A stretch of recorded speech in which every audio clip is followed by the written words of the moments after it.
Hei semuanya, apakah kalian pernah merasa malu karena kebiasaan tertentu? Hari ini, kita akan membahas 5 kebiasaan yang tanpa kita sadari bisa membuat kita terlihat kurang pintar di mata orang lain. Yuk, kita pelajari dan hindari agar kita bisa lebih percaya diri. Stay tuned.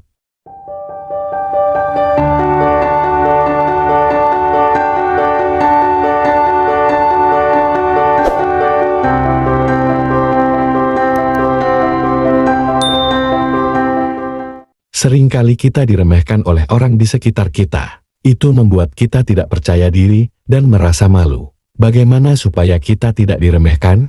Mari kita mulai dengan kebiasaan pertama yang harus kita hindari.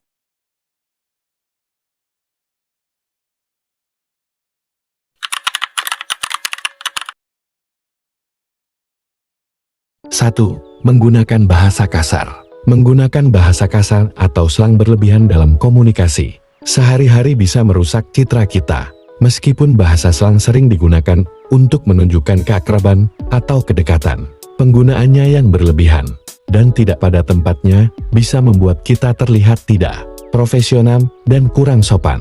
Contoh situasinya, saat berbicara dengan atasan atau rekan kerja dalam lingkungan profesional, penggunaan bahasa kasar bisa dianggap tidak menghormati. Di acara formal atau dalam diskusi serius, penggunaan slang bisa membuat kita terlihat tidak serius dan tidak menghargai situasi. Berikut cara menghindari agar tidak berkata kasar ialah: kenali konteks dan situasi sebelum memilih kata-kata yang akan digunakan.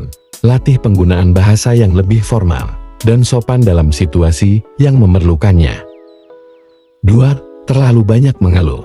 Mengeluh adalah hal yang wajar, namun jika terlalu sering dilakukan, bisa memberikan kesan bahwa kita adalah orang yang negatif dan sulit untuk diajak bekerja sama. Kebiasaan ini bisa merusak suasana hati orang di sekitar kita dan membuat mereka enggan untuk berinteraksi lebih jauh. Contoh situasi seringnya mengeluh. Yang pertama, mengeluh terus-menerus tentang pekerjaan.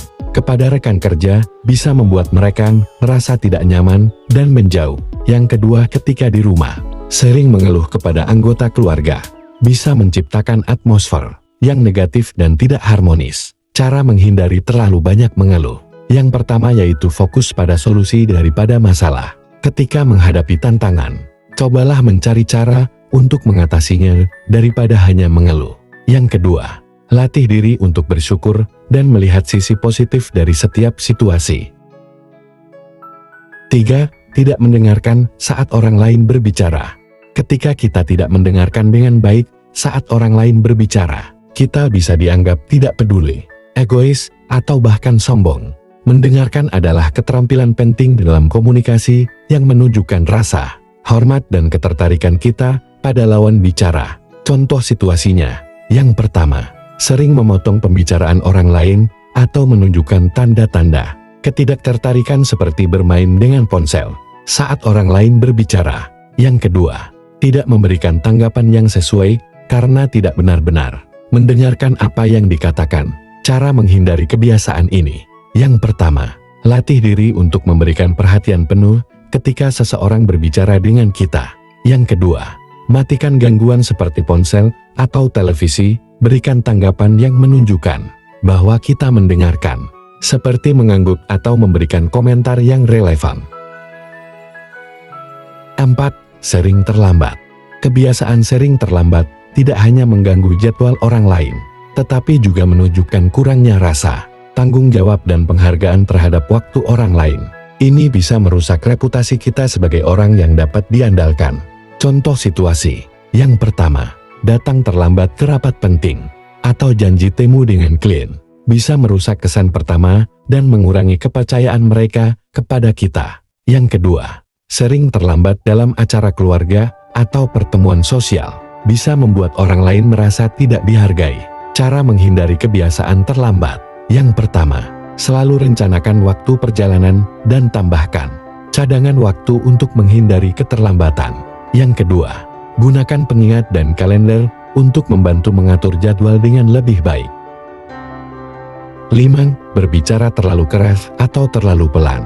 Volume suara yang tidak tepat bisa membuat komunikasi kita kurang efektif. Berbicara terlalu keras bisa dianggap agresif dan mengintimidasi.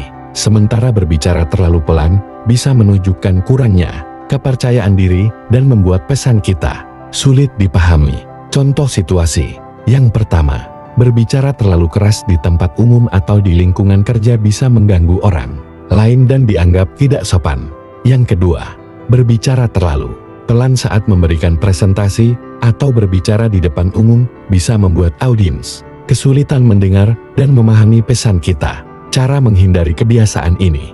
Yang pertama, latih diri untuk menemukan volume suara yang tepat dan sesuai dengan situasi. Yang kedua, mintalah feedback dari orang lain untuk mengetahui apakah kita perlu menyesuaikan volume suara kita. Itu dia 5 kebiasaan yang sebaiknya kita hindari agar tidak terlihat bodoh di mata orang lain. Mari kita perbaiki diri dan menjadi versi terbaik dari diri kita. Terima kasih telah menonton. Jangan lupa untuk like, share, dan subscribe. Sampai jumpa di video berikutnya.